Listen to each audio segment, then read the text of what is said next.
어떤 사람들은 약한 사람들은 짓밟아야 된다. 그렇게 이야기하는 사람들이 있습니다. 그래서 우리 이 인류 역사상 약자를 짓밟아야 된다라고 그렇게 주장하고 또 주장하거나 또는 그렇게 실천한 그런 사람들 아주 대표적인 두 사람이 있습니다. 한 사람은 철학자 니체입니다. 또 한 사람은 잘 아는 그 나치의 히틀러입니다. 그래서 이 철학자 니체는 그 하나님은 죽었다, 신은 죽었다 그런 말을 남긴 그런 무신론 철학자인데 그가 이런 이야기를 했습니다. 약자를 돌보아주는 것은 악이다. 그래서 이런 얘기까지 했습니다. 너희가 길을 지나다가 나이가 많거나 병들어 보행도 잘못하는 사람을 보면 그를 도와주지 말고 그를 넘어뜨려 이런 약자와 병자가 하루속히 사회에서 없어지게 하라. 그래야 건전한 사회가 될 수 있다라고 주장한 사람이 그 니체라는 철학자 니체라는 사람입니다. 또 다른 한 사람 히틀러는 항상 강한 자가 약한 자를 이렇게 먹는 것이다. 약육강식의 논리를 갖고 있는 그런 사람입니다. 그래서 이런 얘기도 했습니다. 1년에 100만 명이 출생한다고 한다면 밑에서부터 약한 사람 밑에서부터 70만 명 병약한 사람을 제거하면 국력이 튼튼해진다. 약자는 제거돼야 된다. 이런 논리를 핀 사람이죠. 그래서 실제로 1939년에는 독일 내에 정신병자들을 6만 명을 안락사라는 명목으로 죽이기까지 한 그런 잔인무도한 그런 사람입니다. 우리가 잘 아는 것처럼 그는 유태인을 600만 명이나 학살했지요. 그래서 그 논리가 그의 저서에 이 나의 투쟁이라는 그 책에 이렇게 썼다고 합니다. 인류는 둘로 나눌 수가 있는데 문화를 창조하는 사람이 있고 문화를 파괴하는 사람이 있다. 그래서 이 문화를 창조하는 우수한 사람들은 살려둬야 되고 문화를 파괴하는 자들은 죽여야 된다. 이런 논리인데 문화를 창조하는 자들은 아리안 계통의 백인을 말하는 거죠. 그래서 특별히 독일인 같은 사람들 눈은 파란색이고 금발이고 체격이 좋고 등등 자신들의 그 민족의 우수성, 우위성을 생각하면서 그런 사람들이 문화의 창조자인데 반면에 유태인들은 문화의 파괴자다. 이렇게 정의를 내려가지고 유태인들을 이렇게 죽인 겁니다. 그래서 이 논리가 이 두 사람의 논리는 결국 약자들은 없애야 세상이 좋아진다. 이제 이런 생각을 가지고 있는 거죠. 우리가 이 두 사람의 이야기를 들으면 그럴 수가 있나 이렇게 이야기를 하지만 우리가 살고 있는 이 세상을 가만히 들여다보면 겉으로는 약자를 보호해야 한다 이렇게 하면서도 실제로 돌아가는 걸 보면은 강자가 약자를 지배하는 구조입니다. 권력이 있는 사람이 권력이 없는 사람들을 이렇게 하죠.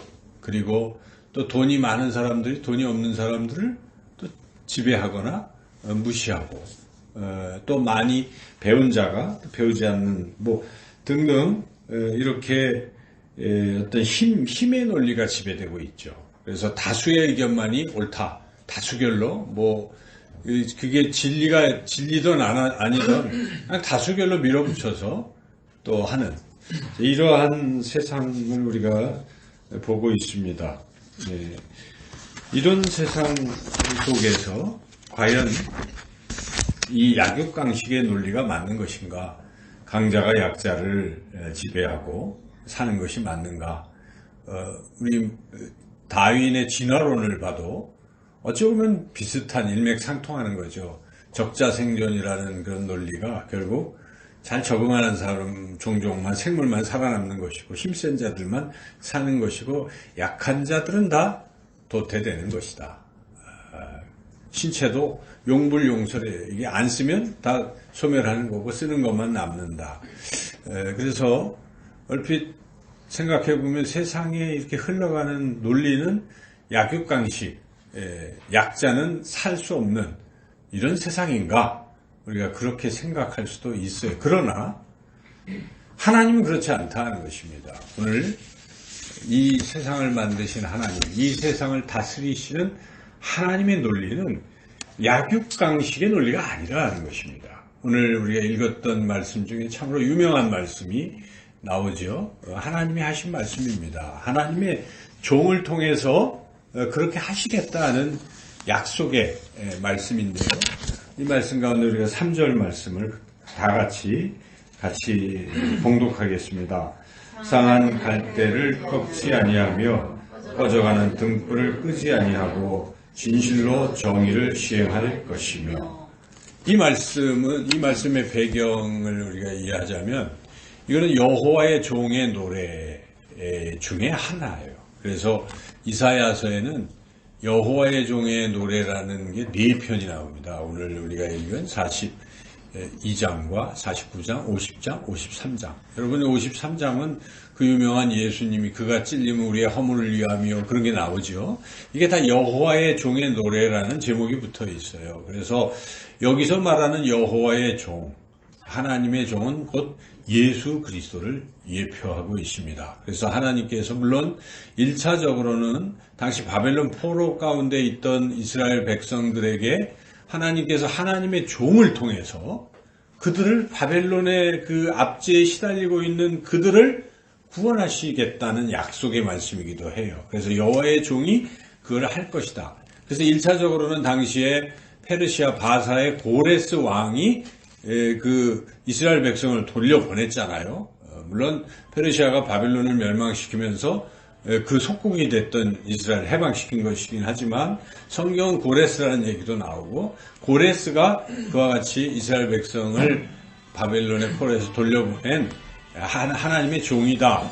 그렇게 이해할 수도 있습니다. 그런데 궁극적으로는 1차적으로 고레스지만 궁극적으로는 바로 예수 그리스도께서 오실 것을 말씀하시는 것이고 단지 바벨론 포로로 갇힌 연약한 여기에 표현된 대로 상한 갈대와 같고 꺼져가는 등불 같은 그런 것만 가리키는 것이 아니라 모든 인류를 바로 하나님께서 여호와의 종이신 예수 그리스도를 보내셔서 그분을 통해서 그렇게 구원하실 것이다는 약속의 말씀입니다. 오늘 우리가 읽었던 말씀은 바로 그러한 약속의 말씀입니다. 이와 같이 우리 하나님께서는 결코 약한 자들을 그렇게 짓밟거나 무시하시거나 하시는 분이 절대로 아니시고 오히려 약한 자들을 더욱 사랑하시고 돌보시는 하나님이시다.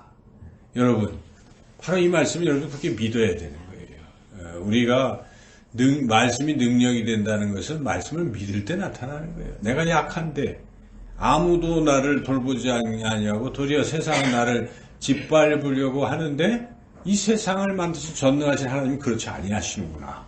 나 같은 사람도 살펴보시고 나를 돌보아 주시는구나. 여러분 이 말씀을 있는 그대로 받아들이고 믿으면 말씀을 항상 믿는 자에게 역사하는 것입니다. 믿을 때 그 말씀이 그 사람을 살리는 것입니다. 저는 이번 금요기도회에 참 은혜를 많이 받았어요. 저도 이런 시간이 참 좋습니다. 제가 설교하는 시간보다는 듣는 시간이 은혜가 되잖아요.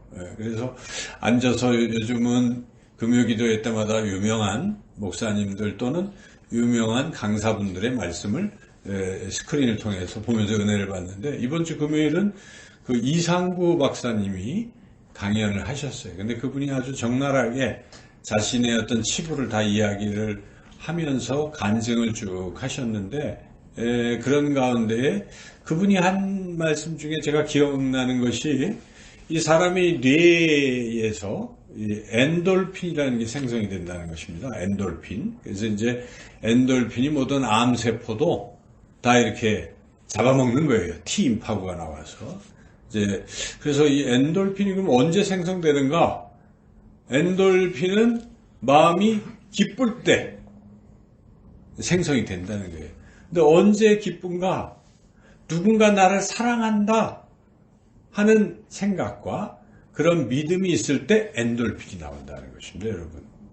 그래서 여러분이 사랑을 받아야 돼요. 누가 자꾸 날 미워한다는 생각 속에 있는 사람은 스트레스 받고 암에 걸리는 겁니다. 자꾸 그 남들이 날 미워한다라고만 생각하면 어떻게 헤어날 길이 없는, 그래서 꼭 그렇게만 생각할 것이 아니라 다 좋게 보는 거예요. 아, 저 사람 나를 이렇게 좋게 얘기해 주는구나. 이렇게 생각하면 벌써 기분이 좋아지잖아요. 그럴 때 임파가 이렇게 엔돌핀이 생성이 되는데, 그 이상구 박사님의 그 간증은 자기는 7살 때 어머님이 자기를 미워하는 줄 알았다는 거예요. 어머님은 사랑하셔가지고 애들을 먹여 살리려고 새벽부터 나가서 이렇게 행상을 하고 저녁 늦게 들어오니까 얼굴을 못 보니까 7살 된 아들 입장에서는 엄마는 날 버렸다, 뭐 이렇게 생각하면서 어리지만은 우울증에 걸려가지고 거의 심각한 지경에 이르렀다는 것이. 근데 어느 날 자기가 자고 있는데 꿈결인 줄 알았는데 어머님이 자기의 머리도 쓰다듬어 주시고 볼도 만지시고 그러더니 뜨거운 눈물방울이 자기 얼굴에 뚝 떨어졌을 때, 그때 비로소 캄캄한데 어머님이시구나 하고 어머님이 날 사랑하시는구나, 그러면서 우울증이 다 사라졌다는 것입니다. 그러면서 그분이 말씀하시는 것이, 안식교도에도 안식교를 버렸어요. 버리고 안식교에서 기독교로 돌아왔는데, 그 이유가 안식교는 너무 율법적이라는 겁니다. 하나님이 너무 뭐 이거 하라 이렇게만 하는데 그게 아니라는 거예요. 이분이 깨닫고 하나님은 사랑이시다, 여기에 꽂혔어요. 그래서 하나님이 자기를 사랑하신다는 걸 자기가 깊이 체험하고 자기의 질병이 다 낫다는 것입니다. 여러분, 그렇습니다. 신앙의 핵심은 하나님이 날 사랑하신다 하는 이런 믿음, 이런 마음이 충만할 때 그게 신앙이 있는 겁니다. 내가 비록 부족하고 연약하고 어렵고 상황은 변하지 않아도 하나님은 여전히 나를 붙들고 계시고 나를 사랑하신다 하는 그런 믿음을 가지시기를 주님의 이름으로 축원합니다. 오늘 이 본문에서 여기 여호와의 종이 바로 예수 그리스도를 말씀하시는데, 예수님은 과연 그런 분이십니다. 우리를 지극히 사랑하시고 특별히 연약한 자들을 사랑하시는 분이 예수님이십니다. 여러분들이 이제 성경 일독을 지금 하고 계실 텐데, 앞으로 신약 성경을 또 읽으실 때가 올 텐데, 이 복음서를 쭉 읽어보시면요, 그 어느 곳에도 예수님이 이렇게 약한 자를 뭐 무시하거나 그런 데가 하나도 없어요. 오히려 약한 자들에게는 예수님이 눈물도 흘리시고 그 약한 자들과 함께 하시고 그들을 고쳐주시기도 하시고 또 그들에게 은혜를 베풀어 주시고, 또 5,000명이 배고파서 사흘 동안 기진맥진하고 있을 때는 오병이어의 기적을 베푸셔서 먹이시기도 하시고, 여러분들이 이 성경을 읽을 때마다 그 성경 속에서 예수님을 만나게 될 것입니다. 예수님은 어떤 분이신가? 이 예수님은 지금도 살아계시기 때문에 그때 그렇게 하신 것뿐만 아니라 지금 이 시간에 바로 나에게도 동일하게 하실 것이다 하는 믿음을 가진 분들은 그러한 것을 체험하고 주님의 사랑 속에서 연약한 육신의 질병도 치료될 줄로 믿습니다. 또 모든 상황도 해결될 줄로 믿습니다. 그것이 우리의 믿음이에요. 하나님 날 사랑하시고 내 문제를 반드시 들으시고 하나님은 응답하신다. 우리의 작은 신음에도 하나님은 응답하신다. 여러분, 그렇게 믿고 기도하면 그대로 되는 것입니다. 우리에게, 저는 2020년이 한 해 동안 우리에게 가장 필요한 것이 무엇일까? 저는 믿음이라고 생각해요. 하나님 날 사랑하신다. 근데 이 믿음이 어떻게 커질 수 있겠습니까? 여러분, 말씀을 읽어야 믿음이 커지는 거예요. 말씀을 들어야 믿음이 커지는 거예요. 하나님이 어떤 분이신지를 자꾸 들을 때, 과연 하나님 그러시구나. 믿음이 성장하고, 믿음이 성장하면 모든 문제가 해결되고 힘이 생기고 독수리 날개치며 힘차게 날아오를 줄로 믿습니다. 그리고 우리가 기도할 때에 하나님은 우리의 이야기를 들으시는 거예요. 왜 하나님 기도하라고 하실까? 그냥 알아서 다 해주시면 얼마나 좋을까? 저도 그런 생각을 많이 하는데 그게 아니에요. 성경에 보면 기도를 해야 됩니다. 기도를 해야 돼요. 기도를 해야 응답이 되는 겁니다. 기도를 안 하고는 응답이 안 일어나는 거예요. 그래서 무엇이든지 자꾸 아뢰야 되는 것이에요. 이런 말씀 카드 받으신 분들의 그런 말씀도 받으신 분들이 있을 거예요. 구하라 그러면 주실 것이요. 찾으라 그러면 찾을 것이요. 두드리라 그러면 열릴 것이라. 주님이 말씀하지 않습니까? 너희가 내 이름으로 무엇을 구하든지 내가 그대로 시행하리라. 이렇게 말씀하셨습니다. 그래서 구하라 하는 것입니다. 주시겠다는 것입니다. 약속하시는 것입니다. 그래서 우리가 하나님 저 너무 어려워요. 하나님 아시죠? 저를 도와주세요. 이렇게 간절히 부르짖어 기도하면 하나님이 들으시고 반드시 응답하실 줄로 믿습니다. 우리가 1년 내내 이게 우리가 살 길이라고 저는 믿어요. 그래서 우리가 하나님의 말씀을 자꾸 듣고 또 읽고 그래서 하나님이 누구신지 알아가고 우리 믿음이 자꾸 커지고 또 우리 삶의 실제 상황 속에서 기도를 통해서 삶의 어떤 변화가 생기고 하나님의 역사를 경험하게 되면 또 믿음이 더 커지는 거예요. 그래서 이게 빈익빈 부익부 같아요. 믿음의 사람. 어떤 사람은 기도하고 말씀을 통해서 은혜를 받아요. 그래서 믿음이 자꾸 더 커져요. 그것도 믿음이 커졌으니까 또 말씀을 보게 돼요. 기도하게 돼요. 이게 점점 삶이 그냥 복된 삶이 되는데 어떤 분들은 반대를 가는 거예요. 빈익빈이에요. 안 하니까 삶이 황폐해요. 그러니까 뭐 하나님 살아계신 것 같지 않아요. 믿음은 점점 떨어져요. 또 더 그렇게 돼요. 계속 그래요. 벗어날 길이 없어지는 것입니다. 그래서 우리가 이런 상황을 박차고 나와야 돼요. 그래서 결단을 하셔야 되는 것이죠. 우리가 말씀을 읽는 게 쉬운 게 아닙니다. 여러분 벌써 우리가 2주간 이렇게 흘러가고 있어 창세기 50장까지 다 읽었어야 돼요. 오늘부터는 출애굽기를 읽어야 되는 것인데 과연 나는 그렇게 꼬박꼬박 하루에 3-4장씩 하나님 말씀을 가까이 하고 그렇게 했는가?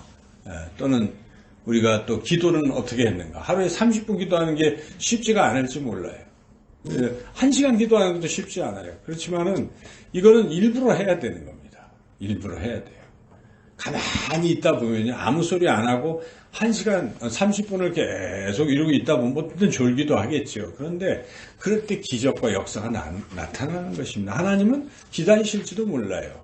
저는 이번 이 출애굽기, 창세기 이렇게 쭉 읽으면서 왜 하나님께서는 인간에게 어떤 바로바로 기적을 안 베푸셨을까? 오늘 오후에도 우리가 공부를 할 텐데 왜 10가지 재앙식이나 이렇게 오랫동안 하셨을까?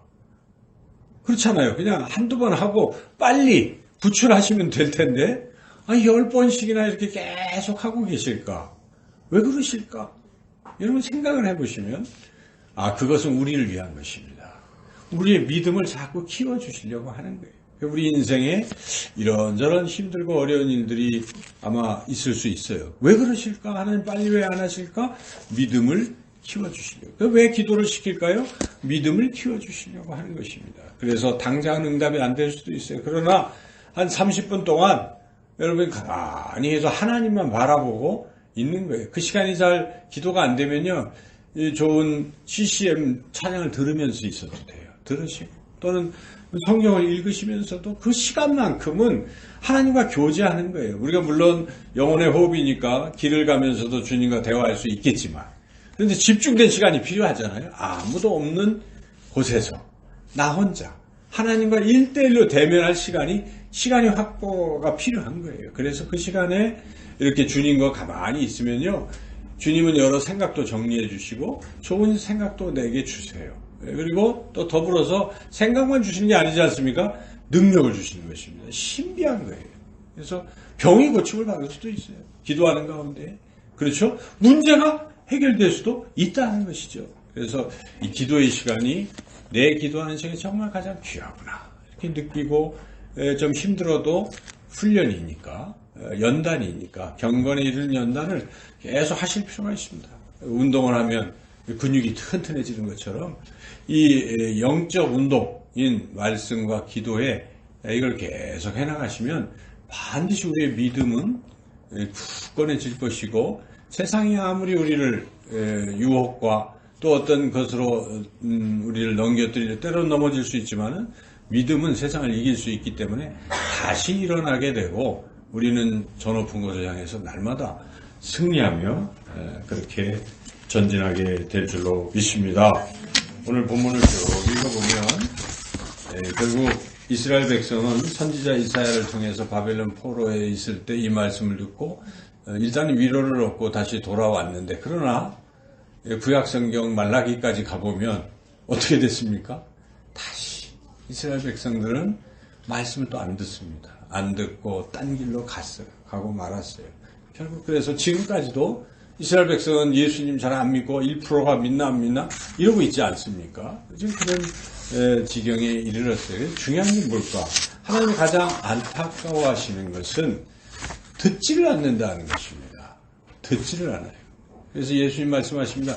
들을 귀 있는 자는 들을지어다. 아무리 하나님의 말씀이 선포가 되어도 안 들으면 소용이 없는 것입니다. 귀를 막아버린 사람도 있어요. 또는 게을러서 들을 귀에도 못 잡아요.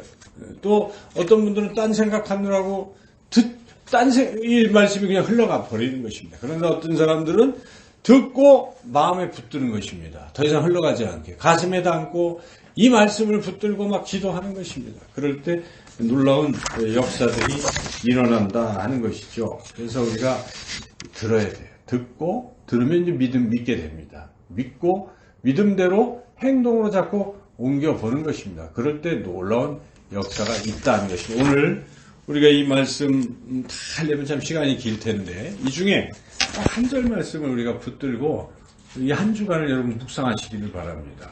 특별히 3절 말씀을 다시 한번 읽어보겠습니다. 상한 갈대를 꺾지 아니하며 꺼져가는 등불을 끄지 아니하고 진실로 정의를 시행할 것이며 정의를 시행하신다는 걸 그렇게 행하시겠다 하는 것입니다. 꺼져가는 등불도 안 끄신다는 것입니다. 여러분 이 상한 갈대라는 건 원래 약한 거예요. 그죠? 그 별로 쓸 데가 별로 없을지도 몰라요. 갈대. 그런데 그 약한 갈대가 상하기까지 하면 어떻게 되겠습니까? 그냥 또 분질러 버리거나 그냥 버리죠. 갈대도 많은데 이 상한 거 뭐 꺼져가는 등불? 등불이 꺼져가면 어둡잖아요. 꺼져가는 등불을 계속 둘 필요가 뭐 있어요. 그냥 확 꺼버리고 새로운 심지에다가 기름 채워서 새로운 등불로 환하게 밝히고 그게 사람 아니에요 보통. 그래서 상한 갈대 버려 꺼져가는 등불 뭐 그냥 꺼버려 다 이렇지만 하나님은 안 거신다는 것입니다. 상한 갈대도 하나님 절대 꺾지 아니하시네. 우리가 정말 상한 갈대 같을 수도 있어요. 늘 믿음이 왜 이럴까? 좋을 것 같은데 연약해질 때가 왜 없겠어요? 여러분 인간은 다 연약한 거예요. 누구나 다 약한 것입니다. 저는 창세기를 읽으면서 그걸 많이 느껴요. 등장하는 인물들이 정말 믿음의 조상인데 아브라함이 어떻습니까? 자기 살려고 아내를 그 왕 앞에 이렇게 그냥 당신 아내 하세요. 바치지를 않나. 그 아내가 보통 아내입니까? 하나님이 약속하셔가지고 약속에 이삭을 낳아야 될 아내를 함부로 그것도 한 번도 아니고 두 번씩이나 하는 모습을 우리가 보잖아요. 그 다음에 야곱은 어떻습니까? 이삭도 아브라함의 아들 이삭도 아버지를 닮아서 똑같이 또 그 짓을 또 해요. 또 그리고 야곱은 어떻습니까? 정말 간교한 사람 아니겠어요?